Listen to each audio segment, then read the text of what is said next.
जज़ाकल्लाह जी।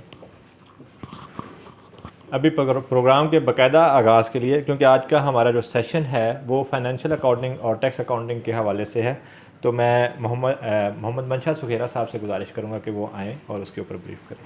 बहुत शुक्रिया।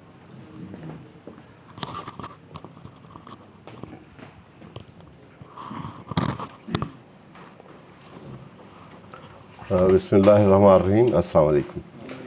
आज का हमारा टॉपिक है tax accounting versus financial accounting और उसकी रिकॉन्सिलेशन।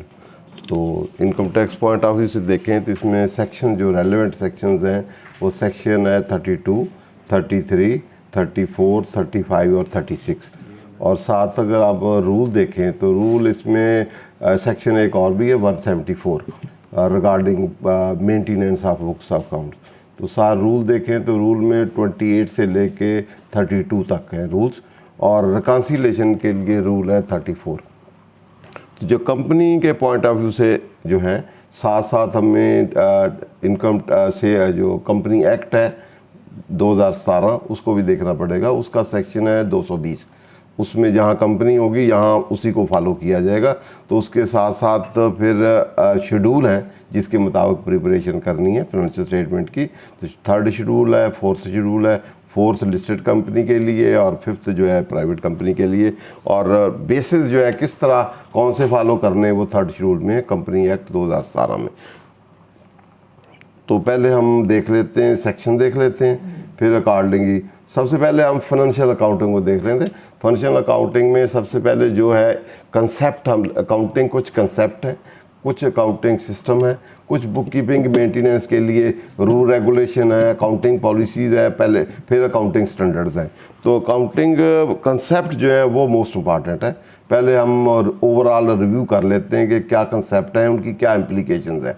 सबसे पहले तो business entity, separate business entity concept है कि अकाउंटिंग में बिजनेस को एक अलहदा जो इंटरप्रेन्योर होता है उससे अलहदा समझा जाता है, और उसके अपने एसेट होते हैं, अपनी लायबिलिटी होती हैं, और वो जो इंटरप्रेन्योर होता है वो पार्टनर भी हो सकते हैं, वो डायरेक्टर भी हो सकते हैं, या वो एज ए सोल प्रोप्राइटर भी हो सकता है। उसको एक एज ए डायरेक्टर या क्रेडिटर ऑफ बिजनेस समझा जाता है। और बिजनेस जो होता है वो इसकी अपनी इंटिटी, एक्चुअली लीगल इंटिटी नहीं होती है अदर देन कंपनी, लेकिन अकाउंटिंग में उसको हम बिजनेस इंटिटी समझते हैं कि वो जो नाम ABC जो भी आप रखेंगे वो खुद ओन और होल्ड करेगा एसेट को, और इसी तरह लायबिलिटी उसकी होगी। बिजनेस जो कैपिटल होगा पार्टनर ये ने या इंडिविजुअल ने या वो कंट्रीब्यूट किया होगा वो भी उसकी एक किस्म की लायबिलिटी होगी। उसकी अपनी इनकम होगी, वो अर्न करेगा, उसके अपने एक्सपेंडिचर होंगे, नेट प्रॉफिट कमाएगा, फिर जो इक्विटी है उसमें वो ऐड कर देगा। अब वो देखेगा कि इसमें इंटरनल कंट्रीब्यूशन किसकी है और एक्सटर्नल कंट्रीब्यूशन किसकी है। इंटरनल मीन जो प्रोपराइटर है, एक्सटर्नल मीन बैंकर्स जो हैं जिनसे लोन शोन या लैंडिंग ली है, वो ने फिर रिटर्न उसी तरह बिजनेस ने जो अर्निंग करनी है उसको फिर डिस्ट्रीब्यूट करना है। उसमें से कुछ तो एम्प्लाई को सैलरी दे देनी है, कोई लैंडलॉर्ड जिसने बिल्डिंग शिल्डिंग दी उसको रेंट दे देना है, बाकी कोई टैक्स डिपार्टमेंट को दे देने, बाकी जो नेट बच जाएगा उसमें जितने फाइनेंशियल इंस्टीट्यूशंस हैं या लैंडर हैं उनको इंटरेस्ट दे देना है। जो रिमेनिंग रेजिडुअल अमाउंट होगी वो जो कंट्रीब्यूटर है जिसने इन्वेस्टमेंट की है, प्रॉफिट लॉस का वही मालिक होगा, तो नेट उसके कैपिटल में आ जाएगा। वो बेशक इंडिविजुअल है या पार्टनर है, पार्टनर के कैपिटल में आ जाएगा, इंडिविजुअल है तो उसके कैपिटल आ जाएगा। जब वो लिक्विडेशन होगा बिजनेस, तो वो फिर बिजनेस जो एंटिटी है वो खत्म होगी, वो एसेट माइनस लायबिलिटी जो नेट होगा वो फिर पहले जो आउटसाइडर्स होंगे उसको वापस करेगा एसेट में से। अगर एसेट ही कम है, आउटसाइडर को नहीं पे कर सकता, तो जितने उनके प्रोपोर्शनेट होगी, सिक्योर्ड है अनसिक्योर्ड है, देने के बाद जो लॉसेस बेयर करेंगे। अगर बिल्कुल ही लॉस है तो अल्टीमेटली लॉस कौन बेयर करेगा? प्रोप्राइटर करेगा। अगर सरप्लसेस होंगे तो वो भी उसका मालिक जो है, रिस्क रिवार्ड जितने भी होंगे वो प्रोप्राइटर के होंगे, तो बिजनेस फिर इस तरह लिक्विडेट होगा।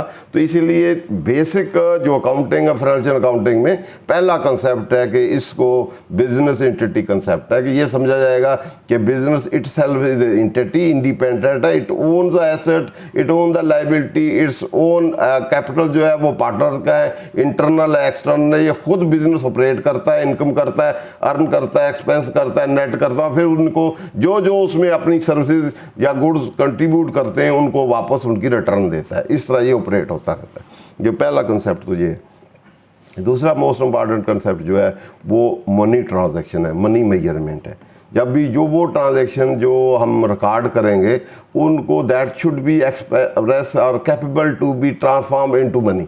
ऐसे ट्रांजैक्शन जो मनी हर मुल्क की अपनी, जैसे हमारी पाक करेंसी है तो वो पाक करेंसी में कन्वर्टेबल हों या वो मैयर हो सकते हैं करेंसी में। कुछ ऐसे भी एसेट होते हैं जैसे सोशल एसेट है, एक एम्प्लाई है उसकी बहुत बड़ी वर्थ है लेकिन उसको हम मैयर नहीं कर सकते, ठीक है ना, दो सारे एम्प्लाई एक जैसे नहीं हो सकते, तो उसकी वर्थ को इसमें हम मैयर नहीं करेंगे। ऐसे ट्रांजैक्शन जिसमें इकोनॉमिक वैल्यू तो हो लेकिन मनी में मैयर ना हो सको वो रिकॉर्ड नहीं करेंगे। जो डीलिंग में मैयरेबल इनटू मनी होगी वो हम उसको रिकॉर्ड कर सकेंगे। इसी तरह हिस्टोरिकल कास्ट कंसेप्ट है। तो हिस्टोरिकल कास्ट कंसेप्ट से ये मुराद है कि जो हम जब भी कोई एसेट या कोई चीज़ खरीदेंगे तो उसको उसकी कास्ट पे रिकॉर्ड करेंगे। सब्सिक्वेंट आज हमने परचेज की है कोई चीज़, हो सकता है कल उसकी वैल्यू बढ़ जाए, परसों और बढ़ जाए, जैसे इन्फ्लेशन है आज, साल के बाद उसकी और डबल हो जाए, लेकिन हम डबल को यूजुअली इनकॉर्पोरेट नहीं करेंगे, उसको कास्ट पे रखेंगे। उसकी बेसिस क्या है, क्यों हम कास्ट पे रखना चाहते हैं? वो ये है कि जब हमने परचेज की तो वो डॉक्यूमेंटेड है, उसके सपोर्टिंग एविडेंस है। अगर आज हम चेंज कर देते वो सब्जेक्टिव वैल्यू बन जाएगी। तो सब्जेक्टिव मीन एक वैल्यूएशन और हो सकती है, दूसरा बंदा और कर सकता है, फिर हर इवेंट पे भी वैल्यू चेंज हो सकती, हर साल बाद चेंज हो सकती।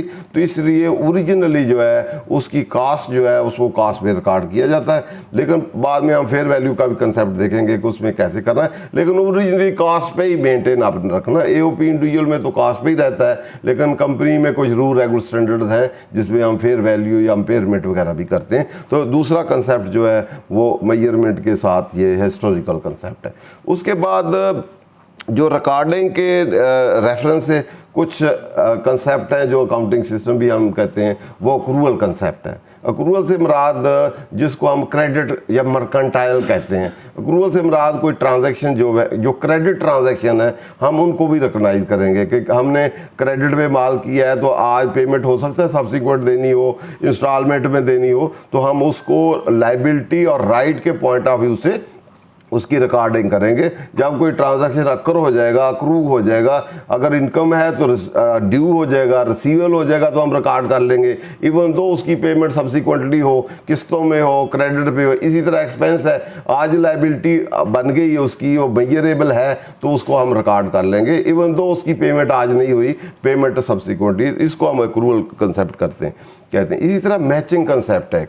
मैचिंग से मुराद जब हमने कोई प्रॉफिट या कोई चीज़ डिटरमिन करनी है तो जितनी हमारी अर्निंग या रेवेन्यू हुई है उसकी एसोसिएटेड कास्ट या उसकी रिलेटेड कास्ट उसमें से ज़रूर लेस करेंगे। वो कास्ट बेशक इस साल इनकर हुई हो, फ्यूचर में इनकर होनी हो या करंट ईयर में हो, तो कास्ट और रेवेन्यू को मैच करेंगे, क्योंकि यहाँ टैक्स एक और कंसेप्ट है जो टैक्स ईयर का कंसेप्ट है कि हर टैक्स ईयर जो है इंडिपेंडेंट ईयर होगा, तो उस टैक्स ईयर के पॉइंट ऑफ व्यू से हम रेवेन्यू, इनकम, एक्सपेंस और एसेट लायबिलिटी उसके मुताबिक मेजर करेंगे। तो प्रॉफिट हमने फॉर द ईयर बनाना है, तो फॉर द ईयर में जो हमने सेल की है, जो रेवेन्यू है, उसकी कास्ट क्या है। कास्ट बेशक इस साल इनकरी हुई हो या फ्यूचर में पेमेंट करनी हो या पिछले सालों में हो, तो उसकी कास्ट मैचिंग जो है, अगर हमने प्रॉफिट कैलकुलेट करना है तो मैचिंग हमने ज़रूर करनी। अगर जो भी रेवेन्यू हमने रिकॉग्नाइज किया, हो सकता है परचेज हमने पिछले साल की हो, उसकी तो सेल इस साल कर रहे हैं, तो उसकी कास्ट बेशक पिछले साल इनकरी वो भी इसी साल लेके आएंगे।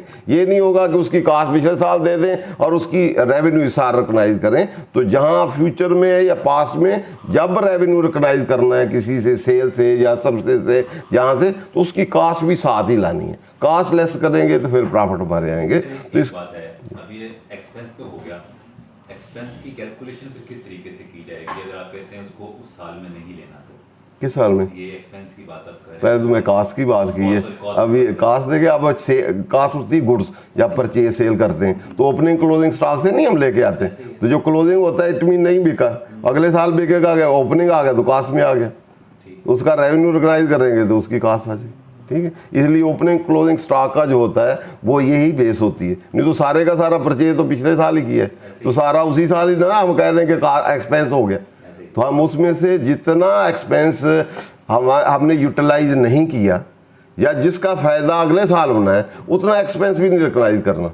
उसको हम प्रीपेड एक्सपेंस को ऐसे समझ लें, एक्सपेंस को वो तो मैंने स्टॉक की मिसाल दी समझाने के लिए, एक्सपेंस को हम प्रीपेड कहते हैं। सपोज हमने इंश्योरेंस 3 साल की दे दी, लेकिन दे दी इस साल ही, लेकिन इस साल उसको एक्सपेंस रिकॉग्नाइज नहीं करेंगे।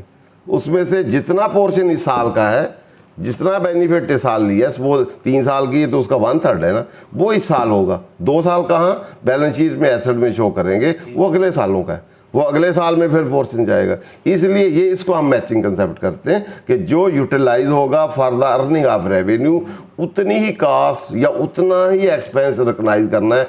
ओवर करेंगे तो प्रॉफिट अंडर ओवर हो जाएगा। अगर हम सारी परचेज डाल दें, सेल भी की हो आधी, तो इस साल का प्रॉफिट क्या होगा, अंडर हो जाएगा, अगले साल का ओवर हो जाएगा। तो अकाउंटिंग ईयर के लिए हम प्रॉफिट मैचिंग करके निकालना है, ताकि जो रेवेन्यू आया या जो सेल हुई उसी की कास्ट सेट ऑफ करें, तो फिर फॉर द ईयर प्रॉफिट होगा। अगर हम आगे पीछे कर देंगे, पिछला इसमें ले आएंगे या अगला यहाँ लाएंगे, तो वो मिस मैच होगा और फिर इस साल के प्रॉफिट अंडर या ओवर हो जाएगा, तो अगले साल पे भी इम्पैक्ट करेगा, वो भी अंडर ओवर होगा। तो हमने ओवरऑल मैचिंग कंसेप्ट रखना है कि कास्ट और रेवेन्यू को मैच करना है, कि जो हमारा रेवेन्यू है उसकी एसोसिएटेड कास्ट या उसके एसोसिएटेड एक्सपेंस कहाँ है, पीछे हैं एसेट में पड़े तो वो ट्रांसफ़र कर लें, फ्यूचर में इनकर हमने वो भी रिकॉर्ड कर लें, करंट ईयर में भी वो भी है। इसको हम मेजरिंग कंसेप्ट भी कहते हैं। हर साल के एंड पे हर एसेट, लायबिलिटी, इनकम, एक्सपेंस को हम मेजर करते हैं। मेजर करके उतना पोर्शन रखना है जितना एसोसिएटेड है, जो मैचिंग में फॉल करता है फॉर द टैक्स ईयर है। जो ओवर एंड अबव है वो एसेट और लायबिलिटी में फॉरवर्ड कर देना है, यहाँ नहीं रखना।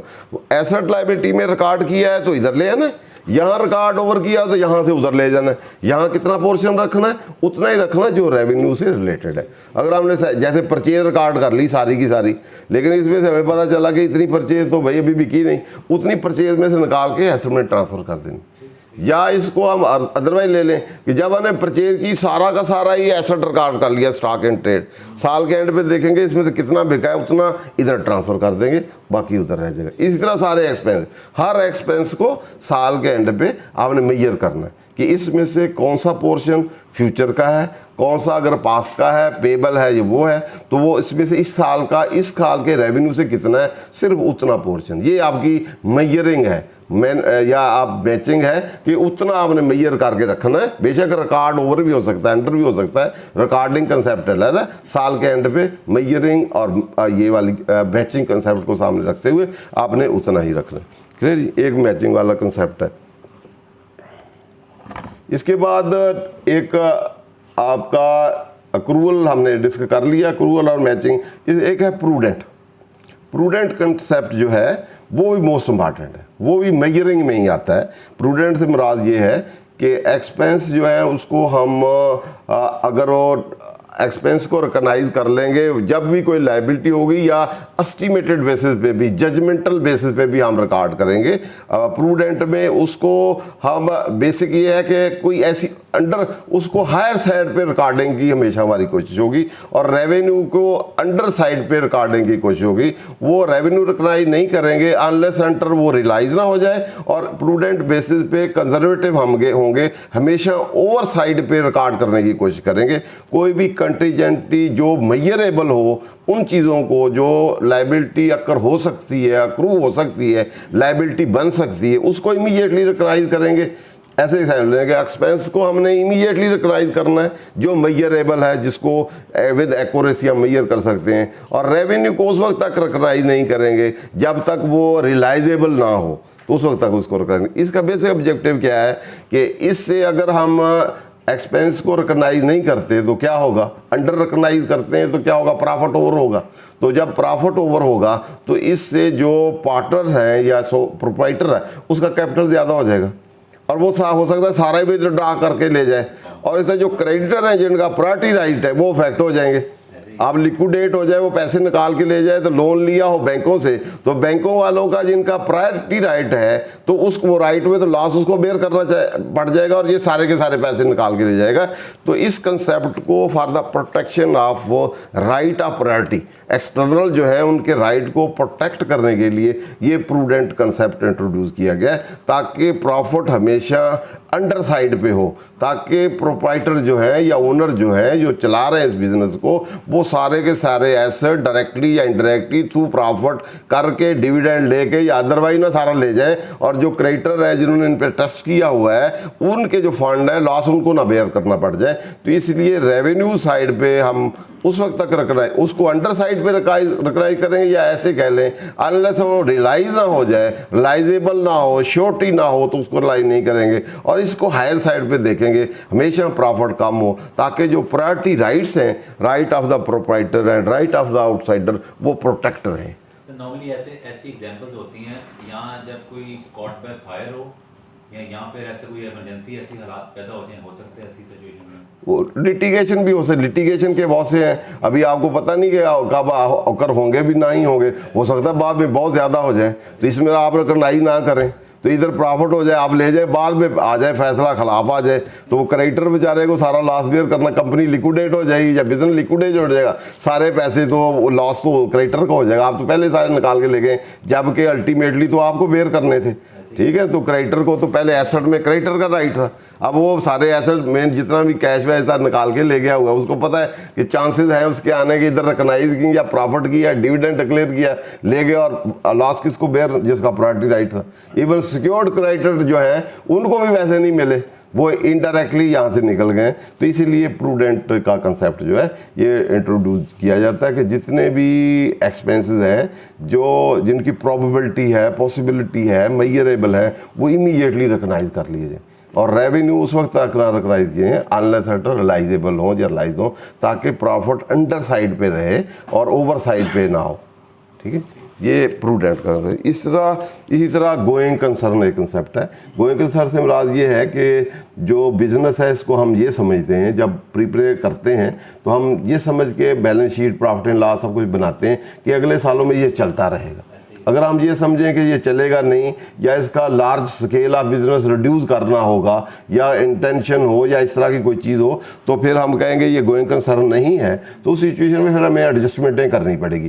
तमाम एसेट की मेजरमेंट पहले तो हिस्टोरिकल कास्ट पे, फिर हर चीज़ रियल वैल्यू पे लाना पड़ेगी, एसेट भी लाइबिलिटी भी मेजर करके, तो फिर रियल पोजीशन होगी। तो इसलिए हम गोइंग कंसर्न जब समझते हैं तो हम समझते हैं चलता ही रहेगा बिजनेस, तो उनको हिस्टोरिकल कास्ट और जो पीछे से चली आ रही है उसी पे रखते हैं, और फेयर वैल्यू आज की जो है उसको कन्वर्ट नहीं करते। तो इसलिए जब हमें चांस लगे कि ये गोइंग कंसर्न नहीं है, कोई लिटिगेशन है या ऐसे लार्ज कोई substantial scale of business down हो गया, कम हो गया, तो हम कहें ये गोइंग कंसर्न नहीं है, तो उस सिचुएशन में फिर हमें एडजस्टमेंट करके रियल वैल्यू पे उसको लाना पड़ेगा, ताकि दोनों के राइट जो एक्सटर्नल के इंटरनल हैं वो इंटैक्ट हो जाए, दोनों देख लें कि कितने के एसेट है कितने हैं, तो ताकि नेट प्रॉफिट लॉस फिर क्या बनता है आफ्टर रियलाइजेशन वैल्यू के बाद क्या बनता है सिचुएशन, तो बिजनेस की अब क्या पोजीशन है। तो इसलिए एक गोइंग कंसेप्ट, एक सब्सटेंस ओवर फॉर्म भी है। सब्सटेंस ओवर फॉर्म से मुराद ये है, कुछ ट्रांजैक्शन जर्नल कंसेप्ट तो ये है कि हम जो लीगल जिसके ओनर्स होते हैं या जिसके रिकॉर्ड रिवार्ड रिस्क रिवार्ड हमारे होते हैं या टाइटल हमारे नाम ट्रांसफ़र होता है तो उसके हम मालिक होते हैं, तो उन एसेट को ही हम रिकॉग्नाइज करते हैं। लेकिन यहाँ जो बिजनेस ट्रांजैक्शन में है, बजाय लीगैलिटी को इतना नहीं देखा जाएगा, बल्कि सब्सटेंस उसका दे जाएगा, रियल नेचर ऑफ ट्रांजैक्शन देखा जाएगा, रियल ओनरशिप देखी जाएगी, रियल नेचर ऑफ ट्रांजैक्शन देख के फिर रिकॉर्डिंग हम देखेंगे कि रिकॉर्ड करना है। जिस तरह लीज एसेट है वो हमारे यहाँ ओनरशिप नहीं होती, लेकिन बिजनेस में हम रिकॉर्ड कर लेते हैं उसकी, या ऐसे समझ ले कोई एसेट परचेज किया है वो 5 साल की लाइफ है, तो लेकिन हमने किस्तों में खरीदा, अभी ओनरशिप हमारे नाम नहीं है, तो 5 साल के लिए किस्तों पे, 5 साल में वो ख़त्म भी हो जाएगा। इट मीन उसका पोजेशन ही उसकी ओनरशिप है, 5 साल ने हमने ही यूज़ कर लेना है, तो उसको पहले दिन ही हम अपनी ओनरशिप में रिकॉर्ड कर लेंगे।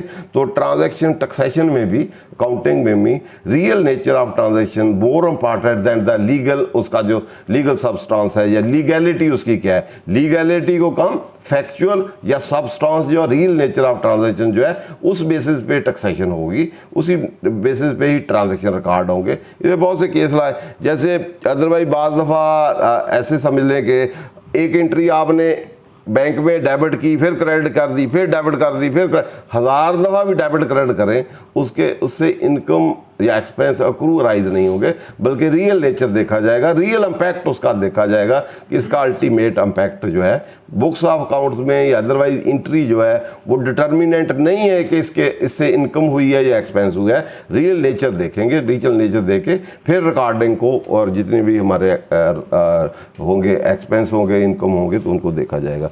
तो अब ओवरऑल अगर हम इन कंसेप्ट, ये सारे कंसेप्ट हैं जिस बेसिस पे हम चलेंगे, तो अब यहाँ जो है अकाउंटिंग, टैक्स अकाउंटिंग मेथड हैं, जैसे इसी तरह अकाउंटिंग पॉलिसीज़ हैं, बेसिस हैं, कोई फंडामेंटल कंसेप्ट हैं या ये सिस्टम्स हैं जिन बेसिस पे हम फाइनेंशियल स्टेटमेंट जो है वो प्रिपेयर करते हैं, उसके डिस्क्लोजर देते हैं।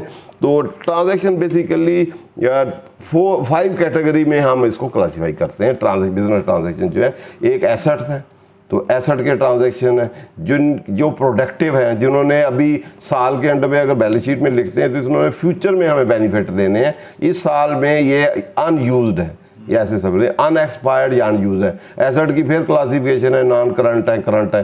करंट जो अगले साल में यूज़ हो जाएंगे या इस्तेमाल हो जाएंगे या सेल हो जाएंगे या कन्वर्ट हो जाएंगे इनटू कैश। और नॉन करंट वो फिक्स एसेट भी हम कहते हैं, land, building, plant and machinery, जो लॉन्ग टर्म के लिए यूज़ होंगे, हमारी इंटेंशन उसको सेल की नहीं है, लॉन्ग टर्म की। इस तरह लाइबिलिटी भी करंट नॉन करंट है। नॉन करंट ये है कि जो लॉन्ग टर्म के लिए 1 साल से ज़्यादा जिनकी लाइफ है, उसमें भी फिर मीडियम भी है, लॉन्ग है। तो जो हमने रीपेमेंट की, हमारी इंटेंशन नहीं है कि अगले साल दे देंगे, बल्कि लॉन्ग टर्म इस लाइबिलिटी को हम यूज़ करेंगे, आगे पे करेंगे। करंट हो जी विद इन नेक्स्ट ईयर जो हमने पे कर देनी। इस तरह इक्विटी कंपनी में इक्विटी शेयर कैपिटल में आती है और बाकी एक्यूमुलेट प्रॉफिट आते हैं, सेपरेट जो बाकी कोई रिजर्व्स होते हैं। तीसरा इंडिविजुअल है प्रोप्राइटर या पार्टनर है तो उसे पार्टनर कैपिटल आते हैं, उसमें एडलेस होते हैं। तो बाकी आपका जो ट्रांजैक्शन है वो है रेवेन्यू के और एक्सपेंस के, उनकी फिर आगे क्लासिफिकेशन भी है। इंडिविजुअल रेवेन्यू में हम गुड्स की अलहदा सेल कर सकते हैं, सर्विसेज की अलहदा कर सकते हैं, एग्जीक्यूशन ऑफ कॉन्ट्रैक्ट अलहदा कर सकते हैं, रेंट अलहदा कर सकते हैं, कमीशन अलहदा कर सकते हैं, और भी हज़ारों रेवेन्यू जो है हासिल। इस तरह एक्सपेंस की क्लासिफिकेशन करें तो बाद में डायरेक्ट कास्ट है या कास्ट ऑफ सेल्स है, एडमिन है, सेलिंग है, फाइनेंशियल है, नॉन ऑपरेटिंग है, इस तरह नेट प्रॉफिट बनाते हैं। तो ये टोटल है जिनको हमने क्लासीफाई करके रिकॉर्डिंग करनी। तो सबसे पहले रिकॉर्डिंग में जो हम देखेंगे कि रिकॉर्डिंग, यहाँ जो मेथड ऑफ अकाउंटिंग है, पहले रिकॉर्डिंग और रिकॉग्निशन है, फिर दूसरा क्लासिफिकेशन है, तीसरा फिर एंड पे बैलेंसिंग और मेजरमेंट है जो अभी प्रूडेंट हमने कहा है, फिर एंड पे फाइनेंशियल स्टेटमेंट की प्रिपरेशन है, उसके बाद डिस्क्लोजर है। तो ये बेसिक अकाउंटिंग में ये कंसेप्ट है और उन्हीं को सामने रखते हुए हम यहाँ देखेंगे कि यहाँ क्या है। ये भी ऑलमोस्ट मिलते जुलते ही हैं, बाकी फर्दर इसमें देख लेते हैं। इसमें टैक्स अकाउंटिंग हम देख लें, इसमें मेथड ऑफ अकाउंटिंग या सिस्टम ऑफ अकाउंटिंग है। तो ये सिस्टम ऑफ अकाउंटिंग में 3 सिस्टम होते हैं। एक अक्रूवल सिस्टम है, अक्रूवल मैंने अभी एक्सप्लेन किया, जो क्रेडिट, उसको मर्केंटाइल सिस्टम भी कहते हैं। क्रेडिट बेस पे revenue, expense, asset, liability credit पे ही हम रिकॉर्ड करते हैं। जब राइट टू रिसीव और रिकॉग्नाइज कर होगा तो हम कर लेंगे, राइट टू पे जब होगा, ड्यूटी टू पे राइज होगी तो उस वक्त हम एक्सपेंस कर लेंगे, तो बाकी हम इसमें दे देंगे। एक कैश सिस्टम है, कैश सिस्टम में इनकम रेवेन्यू जो है कैश बेसिस पे रिकॉग्नाइज करेंगे, क्रेडिट बेसिस पे नहीं करेंगे। जब पैसे आएंगे तो उस वक्त रिसीव होगी, इनकम होगी करेंगे, जब पेमेंट करेंगे तो एक्सपेंडिचर होगा, और वो क्रेडिट वाला उसमें से सिस्टम निकलेगा। तीसरा जो है वो हाइब्रिड सिस्टम है, मिक्स सिस्टम कह लें। उसमें मर्केंटाइल सिस्टम और कैश सिस्टम को दोनों को सपोज रेवेन्यू अक्रूवल बेसिस पे और एक्सपेंडिचर पेमेंट बेसिस पे या वाइस वर्सा। तो कुछ जैसे इंटरेस्ट इनकम है रिसीट बेसिस पे, बाकी रेवेन्यू जो है वो आपके अक्रूवल बेसिस पे। तो इस तरह हाइब्रिड सिस्टम भी हो सकता है। तो यहाँ हम वो उसकी इम्प्लीकेशन और देख लेते हैं। तो अकाउंटिंग सिस्टम एक सेपरेट कंसेप्ट है, बुक कीपिंग और रिकॉर्डिंग एक सेपरेट है। फिर ये सिस्टम पे हम ये रिकॉग्नाइज करना है, ये रिकग्निशन के लिए है या रिकॉर्डिंग के लिए। तो आगे बुक्स ऑफ अकाउंट कैसे करनी है, लेजर है, क्लासिफिकेशन है, वो फाइनेंशियल स्टेटमेंट है, वो अलग है। ये हर ट्रांजैक्शन पे हमने देखना है कि पहले सिस्टम अडॉप्ट करना है। क्या हमने जो भी बिजनेस एंटिटी है, क्या उसने अकाउंटिंग सिस्टम में अक्रूवल अडॉप्ट किया हुआ है, जितने भी हेड ऑफ इनकम है, एक्सपेंस है, एसेट है, लायबिलिटी है, या उसमें कैश सिस्टम पे मेंटेन कर रहे हैं, या हम जो हाइब्रिड सिस्टम है वो अडॉप्ट किया हुआ है। यहाँ उन्होंने नॉर्मली प्रैक्टिकली हो क्या रहा है वो अभी देखेंगे कि उन्होंने कोई लिस्ट किया है कि इन्होंने यही अडॉप्ट करना है, तो उन्होंने वही अडॉप्ट करना है। जिनके लिए ऑप्शन है उनकी मर्जी है, जो मर्जी कर ले। ठीक है, तो पहला हम देख लेते हैं कि method of accounting. Subject to this ordinance a person's income chargeable to tax shall be computed in accordance with method of accounting regularly employed by such person। कि एक जो भी आपकी इनकम कंप्यूट होगी, जो आपने सिस्टम अडॉप्ट किया हुआ है, एक बंदे ने कैश सिस्टम किया हुआ है तो उसने जो रेगुलरली आप अकाउंट सिस्टम अडॉप्ट कर रहे हैं, इस साल भी वही हो, अगले साल भी वही, अगले साल भी वही, तो उसके मुताबिक जो आपने इनकम कैलकुलेट की, आपकी इनकम जब आप कैश सिस्टम अडॉप्ट कर लेंगे तो आपकी कंटिन्यूसली रेगुलरली आपको वो अडॉप्ट करना होगा, और उसके मुताबिक जो इनकम निकलेगी वो चार्जेबल टू टैक्स होगी। अब अक्रूवल के मुताबिक उसको करें तो हो सकता है कोई और इनकम हो, तो इसलिए उसके लिए जो रेगुलरली मेथड अडॉप्ट किया है उसके मुताबिक जो इनकम आएगी वही ऑफर होगी under taxation for the purpose of chargeable to tax. तो पहला उन्होंने सब्जेक्ट टू कहा है, सब्जेक्ट टू और नॉट सब्जेक्ट से दूसरे अगर जो आएंगे उसको भी सामने रखा जाएगा। तो पुराना सेक्शन 32 रिपील ऑर्डिनेंस का भी था, उसमें भी वहाँ पावर जो डिपार्टमेंट के पास थी वो ये अकाउंटिंग सिस्टम को या बुक्स ऑफ अकाउंट्स को रिजेक्शन की पावर भी थी। वहाँ ये था कि अगर कोई रेगुलरली, कोई यही रेगुलर का वर्ड वहाँ इस्तेमाल होता था, तो अगर है ऑर्डिनेंस नहीं, इसके नीचे तो नहीं होगा, वो आपके पास लोड 79 है, अब इधर लोड, अच्छा चलो छोड़ दे। तो उसमें ताकि हम कंपैरिजन कर लेना, अब में और कहीं आपको आपके बुक्स का अकाउंट या सिस्टम को रिजेक्ट करते हैं तो आप कह सकते हैं भी अब पावर नहीं है रिजेक्शन की, पहले पावर रिजेक्शन की थी।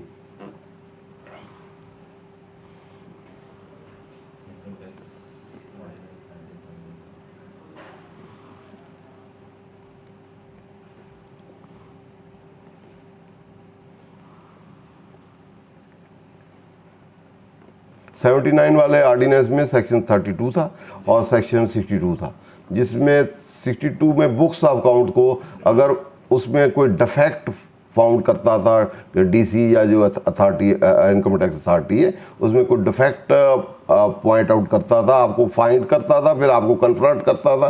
कन्फ्रंट करने के बाद आपकी रिप्लाई लेने के बाद अगर वो सेटिस्फाई नहीं था तो आपकी बुक्स ऑफ अकाउंट को रिजेक्ट करके फिर एस्टीमेटेड बेसिस पे जो सर्टन साउंड रीजंस पे या एविडेंस पे बेस करता हो उस पे वो आपकी इनकम असेस कर सकता था। इसी तरह अकाउंटिंग सिस्टम जो है, अगर आपने अक्रूवल या कैश सिस्टम अडॉप्ट किया हुआ है पुराने लॉ के तहत, अगर आपने अडॉप्ट किया और रेगुलरली आपने उसको यूज़ नहीं किया या अप्लाई नहीं किया। इस दफ़ा आपने अप्रूवल किया, अगली दफ़ा आपने हाइब्रिड कर दिया, दूसरा किया है, रेगुलर नहीं किया, तो वो रिजेक्ट उसको कर सकता था। या वो आपके सिस्टम में ऐसे डिफेक्ट थे जिसकी वजह से आपकी इनकम डिड्यूस नहीं हो सकती थी, आपकी इनकम उससे कैलकुलेट ना हो सकती हो, इनकम आपकी कैलकुलेट ना हो सकती हो, तो वहाँ डिस्क्रिशन थी विद द डिपार्टमेंट कि आपने जो भी सिस्टम अडॉप्ट किया है, वो हाइब्रिड किया है, अक्रूवल किया है या कैश किया है, उसको रिजेक्ट कर सकता था। रिजेक्ट करके फिर अपना ही मेथड अडॉप्ट कर सकता था और उसके लिए आपको कन्फ्रंट कर सकता था कि ये आपने रेगुलरली अडॉप्ट नहीं किया या आपके सिस्टम में ये फॉल्ट है जिसकी वजह से ये आपकी इनकम डिड्यूस नहीं हो सकती, प्रॉपर्ली डिड्यूस नहीं हो सकती, इसलिए मैं इसको रिजेक्ट करता हूँ और मैं इस बेसिस पे, ये मेरी बेसिस है या ये एविडेंस है, ये पास्ट हिस्ट्री है या पैरेलल केसेस है, तो उस बेसिस पे वो रिजेक्ट करके एस्टिमेशन कर सकता था और आपकी इनकम कैलकुलेट कर सकता था और अकॉर्डिंगली टैक्स चार्ज कर सकता। लेकिन अब जब से ये आया, इसमें ऐसी कोई पावर उसको नहीं दी गई। हाँ जी, मिला है कि नहीं?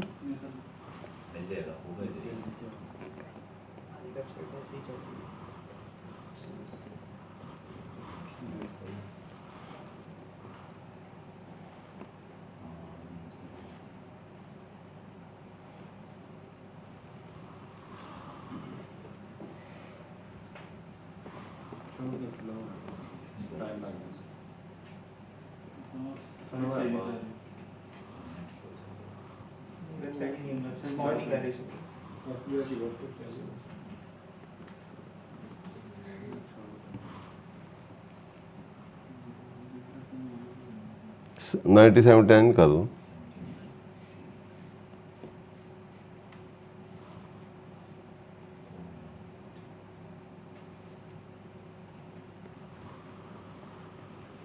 सर अब पुराना तो 62 था, आजकल 177 उसके मुकाबले में चल रहा है।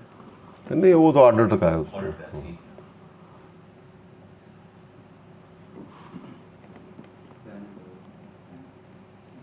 वो डिलीट ही कर दिया, 62 इस पर रहा ही नहीं है। वहाँ जो बेस्ट जजमेंट 63 था, तो उसका बेस्ट जजमेंट इधर 121 है, तो यहाँ वहाँ एडिशनल असेसमेंट थी, तो वहाँ वो नॉर्मल असेसमेंट है ही नहीं। Normal assessment based on books of account वो है ही नहीं, वो ख़त्म कर दी।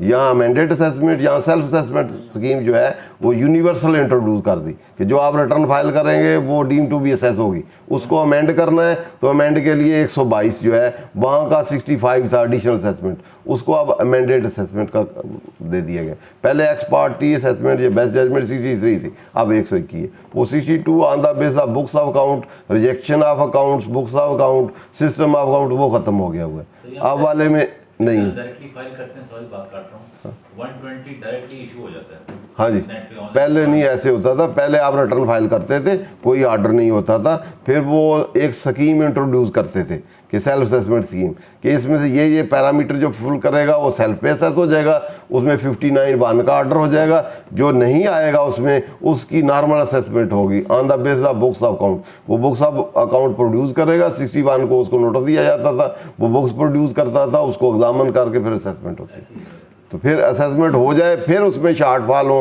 तो वो एडिशनल असेसमेंट 65 में होती थी। तो अब वो कंसेप्ट जो है rejection of account, rejection of sale, expense, asset share, ये वो, और system of account, books of account, वो अब इस लॉ में नहीं है। तो इसलिए जो अकाउंटिंग सिस्टम वहाँ मिला है बेटा कि नहीं? अच्छा चलो ठीक। बहरहाल वो 32 ही था, जिसमें यह है कि अगर आपने वहाँ पावर थी विद द कमिश्नर या इनकम टैक्स अथॉरिटी कि अगर वो सिस्टम ऑफ अकाउंटिंग जो भी उसने अडॉप्ट किया है, if that is not being regularly adopted, तो उसको रिजेक्ट कर सकता था। पहली बात ये। दूसरी ये कि रेगुलरली अडॉप्टेड है लेकिन उसमें फॉल्ट या डिफेक्ट या फ्लॉज इतने हैं कि उसमें से income chargeable tax correctly determine नहीं हो सकती या प्रॉपरली डिटरमिन नहीं हो सकती, तो फिर भी उसको रिजेक्ट कर सकता था और रिजेक्ट करके उसको अपने मेथड ऑफ अकाउंटिंग से सब्स्टिट्यूट कर सकता था और उसके मुताबिक इनकम टैक्स उसकी डिटरमिन कर सकता था, करके फिर उस पर टैक्स कंप्यूटेशन कर सकता था। लेकिन इस रिजेक्शन को कन्फ्रंट करना, अपॉर्चुनिटी देना, ये मैंडेटरी था। ये जरूरी था कि पहले वो जिस बेसिस पे रिजेक्ट कर रहा है कि रेगुलरली नहीं है तो उसको कन्फ्रंट करे, डिफेक्ट है तो वो बताए। इसी तरह वो सिस्टम को रिजेक्ट कर सकता था, ये पावर थी। दूसरी, बुक्स ऑफ अकाउंट जो आपने प्रोड्यूस की हैं, आपने लेजर प्रोड्यूस किए हैं, बैंक किए हैं, बनाए हैं, उनको भी 62 में अगर उसमें डिफेक्ट वो देखे कि ये स्टॉक सही नहीं, अंडर किया है, ओवर किया है, या डेप्रिसिएशन सही चार्ज नहीं की, या कोई और जो भी आपने मेंटेन किए हैं, या रिकग्निशन है, रिकॉर्डिंग है, उसमें वो डिफेक्ट देखे कि जिससे इनकम आपने जहाँ कैलकुलेट की है वो समझे ये प्रॉपर नहीं है, तो ये डिफेक्ट हैं, वो भी आपको कन्फ्रंट करके तो उसको वो इग्नोर कर सकता था आपके जो प्रॉफिट हैं या अकाउंटिंग है। तो अपनी बेसिस पहले वो कन्फ्रंट करेगा, रीजन बेसिस, फिर अपनी रीजनेबल बेसिस या बेस्ड ऑन सर्टन हिस्ट्री या पैरेलल केस या उस बेसिस पे फिर वो आपकी इनकम एस्टिमेट करके टैक्स लगा सकता था, जबकि अब वाले नहीं है। अच्छा, पहला रेगुलरली वाला है। दूसरा ये है कि company shall account for income chargeable tax under the head income from business on accrual basis while other person may account for such income on cash और अक्रूवल बेसिस। तो यहाँ कंपनी के लिए मैंडेटरी हो गया कि कंपनी जो है वो अक्रूवल बेसिस ही अडॉप्ट करेगी, वो कैश वाला इनकम एक्सपेंस या एसेट लाइबिलिटी वाले जो है वो कैश बेसिस वाले सिस्टम पे नहीं करेगी। जब right to receive, right to entitlement, due of income हो जाएगी तो रिकॉर्ड कर लेगी, इधर लाइबिलिटी टू पे राइज हो जाएगी और रीजनेबली वो मैयर होगी, सारे ट्रांजैक्शन उसके इवेंट अकर हो जाएंगे तो इमीडिएटली एक्सपेंस को या एक्सपेंडिचर को या कास्ट को इमीडिएटली उसने record, it means credit transaction उसने रिकॉर्ड करने, ठीक है, क्रेडिट बेसिस पे। मर्केंटाइल सिस्टम भी कहते हैं इसको, अक्रूवल भी कहते हैं, और क्रेडिट सिस्टम भी करते हैं कि तमाम क्रेडिट ट्रांजैक्शन जो है क्रेडिट बेसिस पे रिकॉर्ड कर रहे हैं। तो कंपनी के लिए तो मैंडेटरी है, और दूसरे जो अदर दैन कंपनी AOP है, इंडिविजुअल है या कोई और है जो कंपनी की डेफिनेशन में फॉल नहीं करते, उनके लिए ऑप्शन है, वो चाहे तो अक्रूवल सिस्टम अडॉप्ट कर ले, चाहे वो कैश सिस्टम अडॉप्ट कर ले। उसके बाद बोर्ड में prescribe that any class of person shall account for income chargeable to tax under head income from on cash और अक्रूवल बेस। ये उसमें एक्सेप्शन है, ऊपर लिखा हुआ था सब्जेक्ट टू। तो इट मीन्स अगर FBR प्रेस्क्राइब कर दे कि इस कंपनी ने या इन लोगों ने ये मेथड अडॉप्ट करना है, उन्होंने फिर वही कर रहे हैं। अगर कोई कंपनी है किसी नेचर की है, रियल एस्टेट की है या कोई और है जो कैश बेसिस पे ही काम करती है, तो FBR अगर प्रेस्क्राइब कर दे थ्रू रूल्स कि इसने कैश पे करना है तो वो फिर कैश ही करेगी। अगर वो कह दे इसने अक्रूवल करना है तो अक्रूवल तो पहले भी है। अदर दैन कंपनी भी अगर चाहे FBR के AOP इंडिविजुअल ने या इन AOPs ने अक्रूवल पे करना है तो वो अक्रूवल पे ही फिर करेंगे। फिर वो पहले वाला जो है कि अदर पर्सन जो है कैश पे करेंगे या अक्रूवल पे करेंगे, वो ऑप्शन उसके लिए ख़त्म हो जाएगी 3 में अगर वो फॉल करेगा। इस तरह 4 है। 4 में अगर कोई बंदा चाहे कि मैंने जो सिस्टम ऑफ अकाउंटिंग अडॉप्ट किया है मैं उसको चेंज करना चाहता हूँ, कि मैं अक्रूवल था अब मैं कैश पे जाना चाहता हूँ, या कैश से मैं अक्रूवल में जाना चाहता हूँ, जिसके लिए ऑप्शन अवेलेबल है। जिसके लिए अगर नहीं है कंपनी के लिए तो मैंडेटरी हो गया, बाकियों के लिए ऑप्शन है, वो चाहे तो वो जा सकता है मेथड में, तो उसके लिए वो कमिश्नर को एप्लीकेशन देगा for change of method.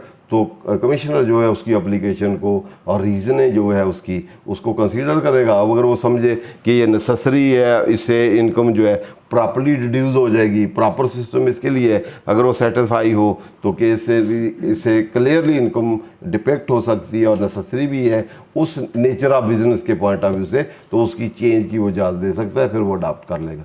Once उसने जब चेंज की इजाज़त दे दी तो उसके बाद अगर कैश है तो अक्रूवल पे आना है तो सारी अक्रूवल वाली एडजस्टिंग एंट्री करनी पड़ेगी। जितने स्टॉक्स हैं क्लोजिंग वो इस्टेब्लिश करने पड़ेंगे, जितनी लाइबिलिटी हैं वो इस्टेब्लिश करनी पड़ेंगी। इसी तरह एसेट जो है पहले तो कैश पे इन आउट थे उसको अक्रूवल पे ट्रांसफॉर्म करना पड़ेगा। तो इसी तरह बाकी इक्विटी या दूसरे आइटम जो है एसेट लाइबिलिटी और इक्विटी जो है तीनों में आपस में, क्योंकि सारे प्रॉफिट कहाँ आए हुए हैं इक्विटी में, तो आप एसेट लाइबिलिटी की ट्रू वैल्यू करके जो नेट आएगा वो आप इक्विटी का पार्ट बना देंगे और उसको रीकास्ट करके बैलेंस शीट को कर लेंगे और अक्रूवल पे आ जाएगी और आइंदा आप फिर अक्रूवल पे चलेंगे। इस तरह अगर कैश सिस्टम बेसिस पे है तो कैश को आप अक्रूवल पे ले जाएंगे, अगर आप अक्रूवल पे है तो आप रिवर्स पे चले जाएंगे, उसको सारों को आप कैश पे ले जाना है तो सारे जो एसेट में जितनी भी एडजस्टमेंट बनती है, लाइबिलिटी बनती, सारी डाल लेंगे और कैश बेसिस पे ले आएंगे और इक्विटी में उसको डाल देंगे, आइंदा से फिर कैश में चलेंगे।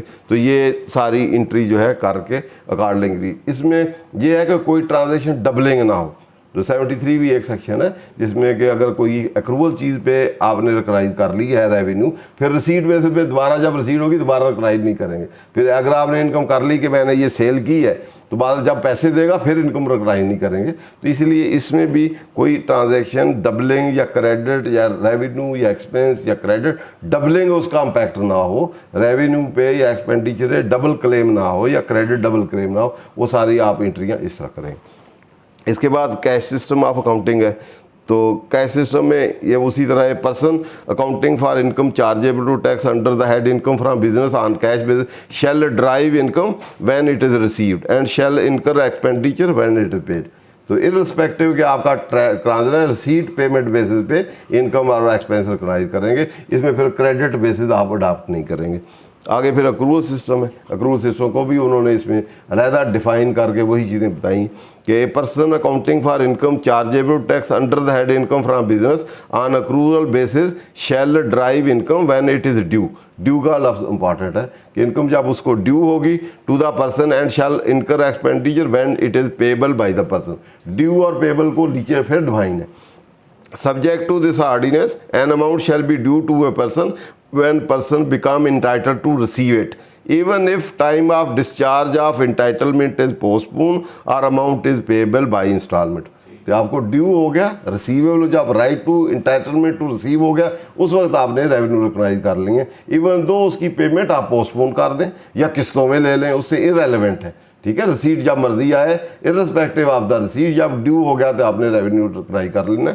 इसी तरह जो पेबल है उसको भी आपने subject to an amount shall be payable. Payable किसको कहेंगे कि अब आपने एक्सपेंडिचर रिकॉग्नाइज करना है by a person when all the event that determined liability has occurred.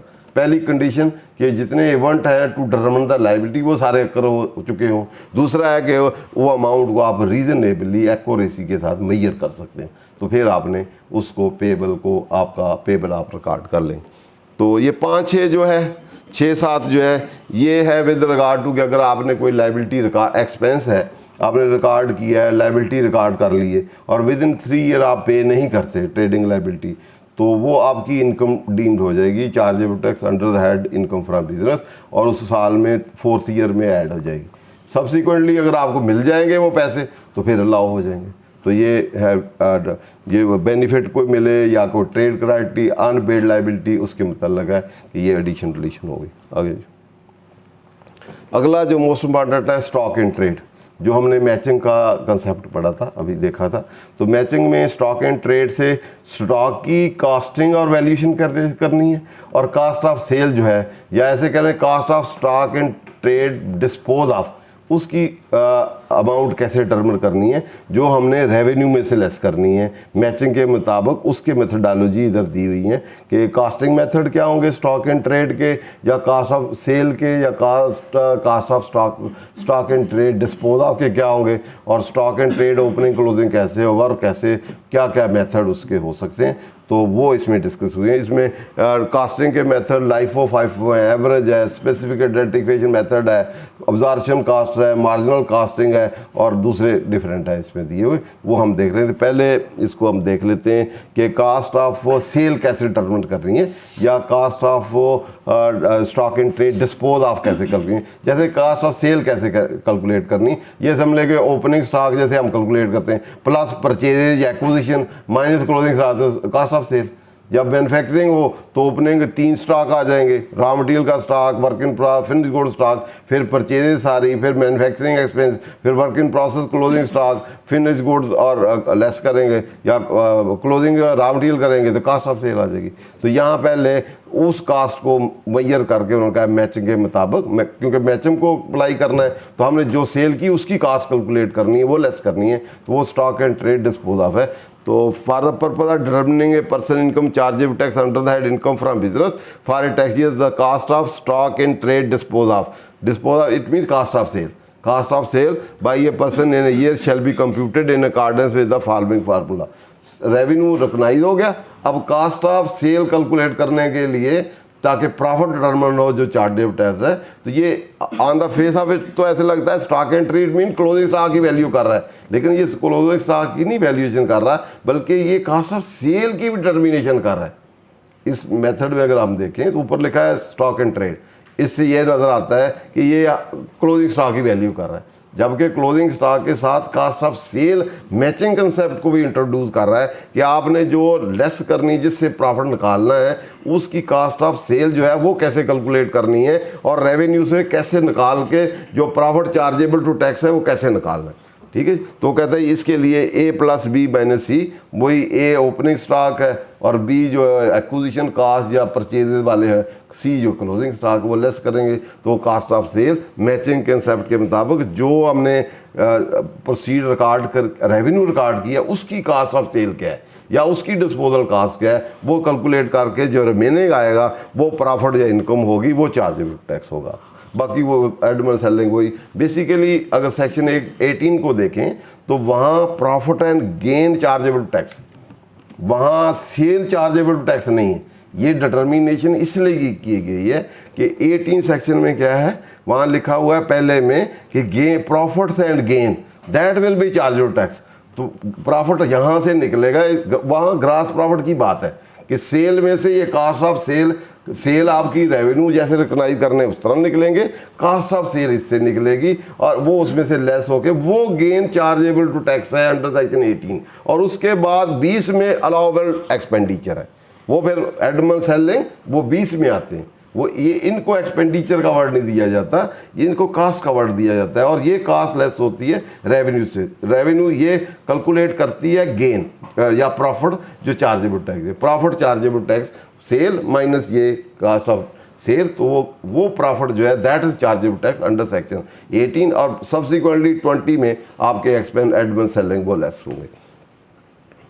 उसके बाद ये closing opening A B C देख लेना। A is the opening value of stock in trade for the year, B is the cost of stock in trade acquired for the year, and C is the closing value of stock in for the year. The opening value of stock in trade of percentage year shall be closing value of percent stock, जो पिछले साल का है वो इस साल का opening हो जाएगा। इस तरह कोई फर्स्ट टाइम बिजनेस कमेंस हुआ है तो पीछे कोई अमाउंट पड़ी हुई तो उसकी फेयर वैल्यू होगी, वो ले ली जाएगी, तो fair value refer to it shall be determined at the venture in the business, जो बिजनेस है उसके पॉइंट ऑफ से। Closing value of person stock for the test shall be lower of the, ये है ये वाला जो है ये वैल्यूएशन है कि साल के एंड पे आप कास्टिंग वो एक मेथड है कास्टिंग कि पहले हम देखेंगे कि जो रेवेन्यू हमने एक्सपेंस जो है परचेज किस वैल्यू पे रिकॉग्नाइज की है, रिकॉग्नाइज करने के बाद वो कास्टिंग है कि कास्टिंग हमने फर्स्ट ओपनिंग क्लोजिंग को फर्स्ट इन फर्स्ट आउट करना है, एवरेज पे करना है या FIFO है, लाइफ है, या जैसे गाड़ियों में स्पेसिफिक आइडेंटिफिकेशन मेथड होता है कि ये गाड़ी करोला है, ये टोयोटा है, उसमें हम मिक्स नहीं कर सकते, एवरेज नहीं कर सकते, उसमें हर गाड़ी का अलग-अलग रखेगा। इन गाड़ियों का ओपनिंग ये है, ये परचेज है, ये क्लोजिंग है, टोयोटा का ये है, होंडा का ये है, वहाँ ये एवरेज या ये FIFO लाइफो ये अप्लाई नहीं होगा, वहाँ स्पेसिफिक आइडेंटिफिकेशन मेथड होगा।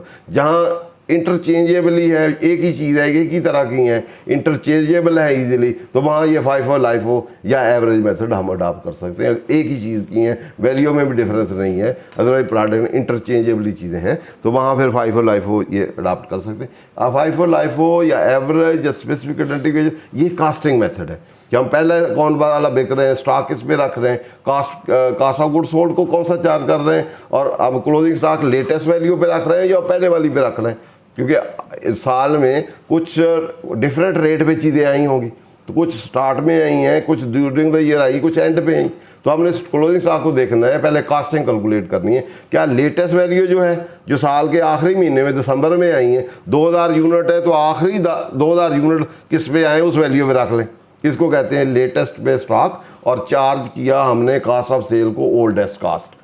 दूसरा मेथड ये है कि हम ओपनिंग जो है कास्ट थी उस पर स्टॉक रख लें और करंट वैल्यू चार्ज कर दें to the cost of sales, तो उसमें स्टॉक जो है जितने यूनिट हैं ओल्ड वैल्यू लेके उस पर रख लेंगे और बाकी सारी चार्ज हो जाएगी। स्पेसिफिक या एवरेज साल की टोटल यूनिट कितने हैं वो अपने को सारे कर ले, कितने यूनिट कितनी टोटल वैल्यू कास्ट है डिवाइड कर ले, पर यूनिट आ गया उस पर स्टॉक रख लिया, उस पर ही कास्ट चार्ज कर दी, एवरेज एक ही रेट पे चले गए, स्टॉक भी उसी पे, तो कास्ट ऑफ सेल को जो चार्ज किए हैं वो भी उसी वैल्यू। स्पेसिफिक में अपना अपना ओपनिंग भी अपना, क्लोजिंग भी अपना, फॉर द ईयर भी अपना। तो इस तरह ये कास्टिंग में फिर आगे मेथोडोलॉजी है कि कास्ट को कैसे देखना है। एक ऑब्जॉर्प्शन कास्टिंग है, ऑब्जॉर्प्शन से बाद तीनों कास्ट, एक कास्ट रॉ मटीरियल होती है डायरेक्ट मटीरियल, एक लेबर होती है, एक फैक्ट्री ओवरहेड है, तीनों को इकट्ठा करके कास्ट बनाएं तो उससे हम स्टॉक की कास्टिंग करें तो उसको कहते हैं ऑब्जॉर्प्शन कास्टिंग। मार्जिनल कास्टिंग होते हैं, फिर कास्ट को दो हिस्सों में डिवाइड करते हैं, वेरिएबल और फिक्स। तो वेरिएबल पे हम रखते हैं, फिक्स को कास्ट का पार्ट नहीं बनाते, ठीक है, वो आगे हम देख लेंगे। तो उसके मुताबिक फिर जो भी मेथड आप करें। और एक फिर ये है कास्टिंग मेथड, एक एंड पे है वैल्यूएशन मेथड कि वैल्यू अब कास्टिंग मेथड के मुताबिक वैल्यू आ गई, अब हमने फिर उसको फिर मेजर करना है कि अब हम रिपोर्ट किस वैल्यू पे करें बैलेंस शीट में। तो उसके लिए ये है कि हम कास्ट पे करें या उसकी फेयर वैल्यू हो सकता है कास्ट उसकी एवरेज या 5 हो लाइफ पे 2 लाख आई हो, लेकिन आज उसकी वैल्यू मार्केट में बेचने जाए, जैसे कंप्यूटर है तो खरीदा हुआ हमें 3 लाख का, तो उसकी वैल्यू आ जाएगी हो 3 लाख रुपए एवरेज पे, तो कंप्यूटर आउटडेट हो गया तो उसकी 2 लाख हो, तो 5 हो लाइफ हो या इन मेथड पे 3 लाख हो, मार्केट में बेचने जाएं तो वो 2 लाख का। तो हम फिर एट द ईयर एंड उसको उस कास्ट को जो भी हमने मेथड किया हो 5 हो लाइफ हो या स्पेसिफिक या एवरेज जो भी हमने अडॉप्ट किया उसको कंपैरिजन करेंगे कि एक्चुअल रियल फेयर वैल्यू आज इसकी कितनी है, नेट रियलाइजेबल वैल्यू से मुराद आज कितने में बिक सकता है, एक्सपेंडिचर को सेल होंगे तो उसमें से लेस कर दें, नेट पैसे हमें कितने आएंगे, कितने का बिकता है, तो उसको कास्ट से कंपैरिजन करेंगे, उसमें से जो लोअर होगी उसको रिकॉग्नाइज करेंगे। ये लोअर पे रिकॉग्नाइज करने का रूल क्यों है, ये भी वो प्रूडेंट है क्योंकि इसमें लॉस है। अगर हम रिकॉग्नाइज ना करें तो क्या होगा, प्रॉफिट ओवर स्टेट हो जाए। ये हर जो भी रूल आएगा जहाँ कहीं भी कोई बेसिस उसकी जो फाउंडेशन या रीज़न बनेगी वो प्रूडेंट बनेगा, क्योंकि राइट हमने प्रोटेक्ट करने हैं आउटसाइडर के और इनसाइडर के। तो यहाँ कहीं लॉस या एक्सपेंस नज़र आएगा इमीडिएटली रिकॉग्नाइज करना है, जहाँ हम नहीं रिकॉग्नाइज करेंगे प्रूडेंट ओवर होगा तो राइट डिसफर हो जाएंगे आउटसाइडर के और इनसाइडर के। तो नेट रियलाइजेबल वैल्यू या कास्ट और lower which ever is lower, ये सारे कंसेप्ट जहाँ या अम्पेयरमेंट या लॉसेज या रिकॉग्नाइज करने, ये किस पे बेस करते हैं, प्रूडेंट पे, प्रूडेंट और राइट प्रोटेक्शन पे बेस करते हैं। जहाँ कहीं भी पॉलिसी आएगी इसको सामने रखते हुए हर रूल बनाया जाए।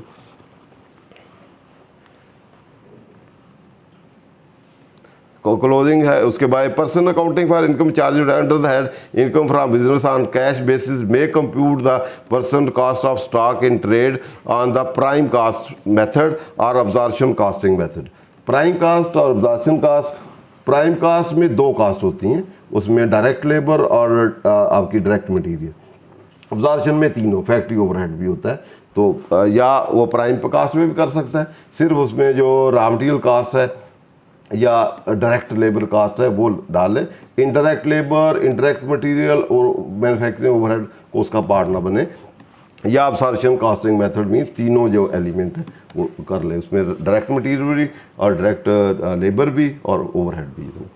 उसके बाद person accounting for such income on accrual basis shall compute the prime person cost on stock on absorption cost. जो अक्रूवल वाला है उसने अब्जॉर्प्शन कास्ट पे अडॉप्ट करना है मेथड ऑफ अकाउंटिंग स्टॉक के लिए या कास्टिंग के लिए। जो कैश वाला है उनके लिए ऑप्शन है, चाहे वो प्राइम कास्ट मेथड कर ले या अब्जॉर्प्शन कास्टिंग कर ले।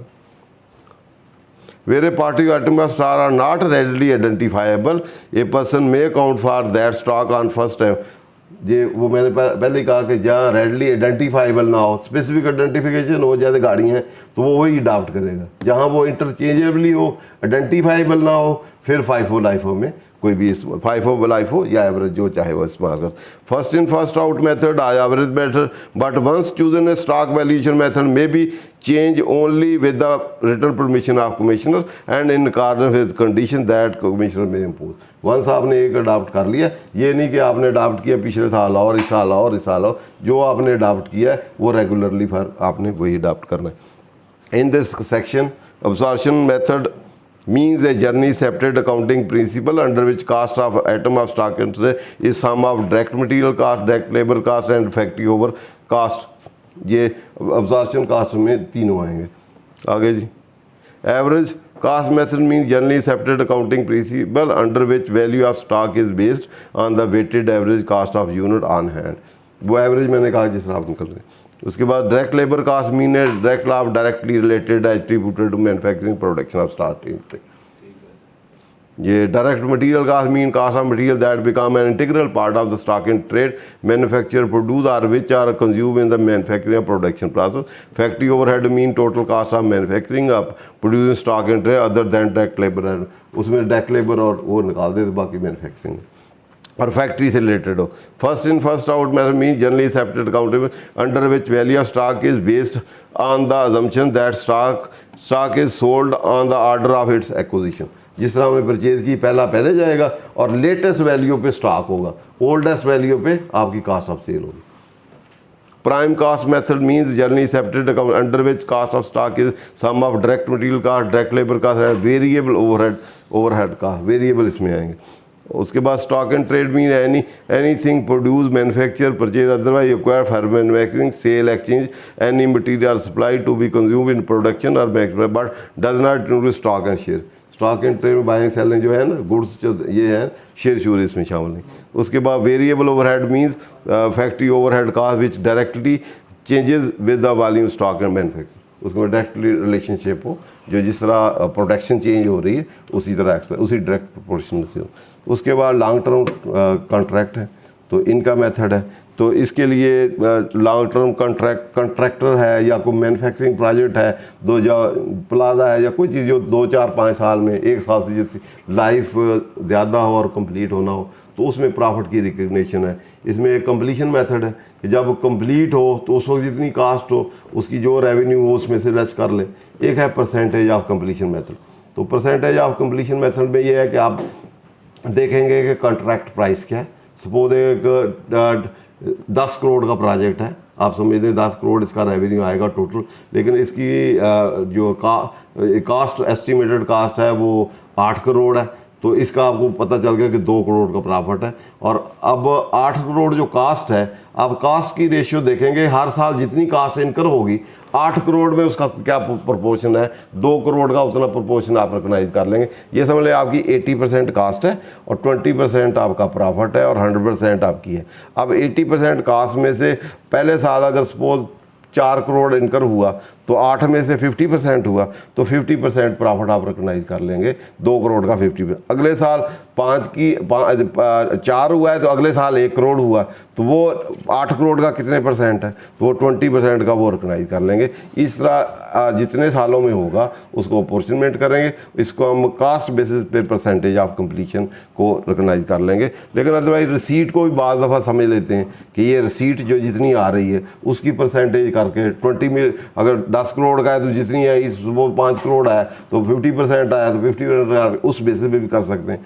बाद वर्क सर्टिफाइड बेसिस पे भी कर सकते हैं कि किसी ने इंजीनियर ने वर्क सर्टिफाइड किया कि काम तो इतना हो गया लेकिन एक्चुअल सर्टिफिकेशन जो है ये कुछ मार्जिन भी रख लेते हैं, तो उस बेसिस पे भी प्रॉफिट 2 करोड़ ही है।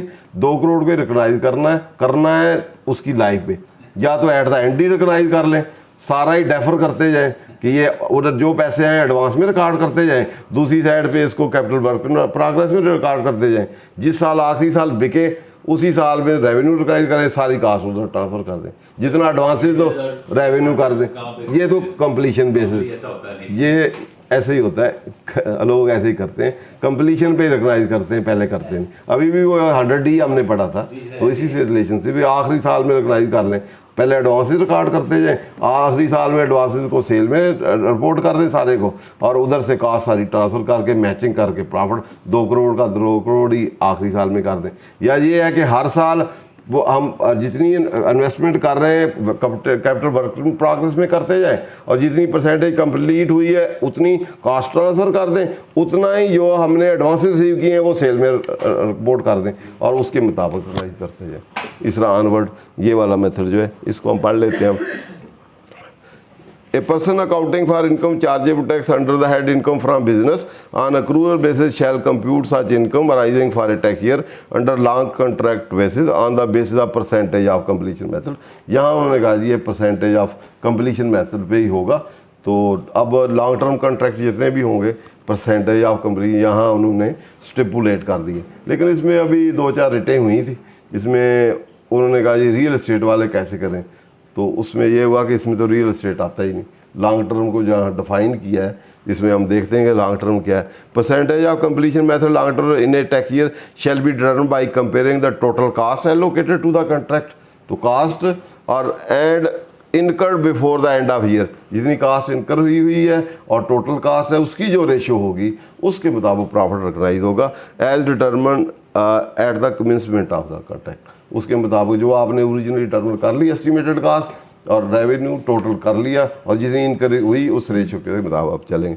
तो in this section long term contract mean contract for manufacture, अब रियल एस्टेट इसमें नहीं आता।